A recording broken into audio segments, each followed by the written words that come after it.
প্রিয় ভিউয়ার্স, আসসালামু আলাইকুম। আজকে আমি আপনাদেরকে চমৎকার একটি বিল্ডিংয়ের 3D ভিউ এবং প্ল্যান সহ বিস্তারিত সব কিছুই দেখাবো।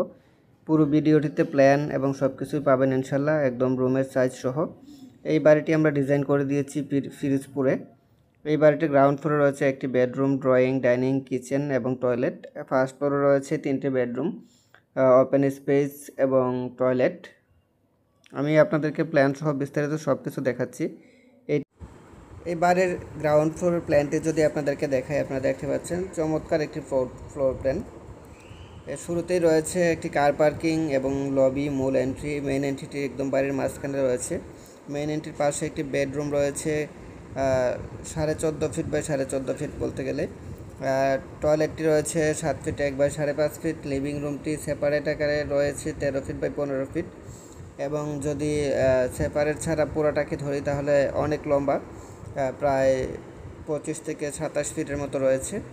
পিছনে রয়েছে কিচেন, 2টি টয়লেট এবং ডাইনিং রুম। আপনারা দেখতে পাচ্ছেন ডাইনিং রুমটি রয়েছে 14.5 ফিট বাই 12.5 ফিট। এই হচ্ছে গ্রাউন্ড ফ্লোর প্ল্যান।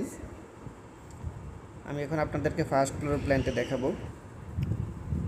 এটি হচ্ছে বাড়ির ফার্স্ট ফ্লোর প্ল্যান। আপনারা দেখতে পাচ্ছেন সিঁড়ি দিয়ে উপরে ওঠার পরেই অনেকটুকু ওপেন স্পেস রয়েছে। পিছনে রয়েছে 2টি বেডরুম, 2টি বেডরুমের সাথে অ্যাটাচ টয়লেট রয়েছে। বেডরুমগুলি রয়েছে 14.5 বাই 12.5, 13 বাই 12.5, এবং সামনে একটি বেডরুম রয়েছে 14.5 বাই 14.5 এবং সাথে একটি অ্যাটাচ টয়লেট রয়েছে, এবং উপরে অনেক ফাঁকা জায়গা, ওপেন স্পেস রয়েছে। আপনারা দেখতে পাচ্ছেন। যে কোনো ধরনের বিল্ডিং ডিজাইনের জন্য আমাদের সাথে যোগাযোগ করতে পারেন স্ক্রিনে দেখানো নাম্বারে। আমরা সারা বাংলাদেশের সকল প্রকার বিল্ডিংয়ের ডিজাইন এবং কনস্ট্রাকশন করে থাকি। এরকম নিত্য নতুন বিল্ডিংয়ের ডিজাইন এবং বিল্ডিং সম্পর্কিত পরামর্শ পেতে আমাদের পেজটি লাইক এবং ফলো দিয়ে আমাদের চ্যানেলটি সাবস্ক্রাইব করে আমাদের সাথেই থাকবেন। তাহলে সহজেই আমাদের সকল ভিডিও পৌঁছে যাবে আপনার কাছে। সবাই ভালো থাকবেন। আল্লাহ হাফেজ। আসসালামু আলাইকুম।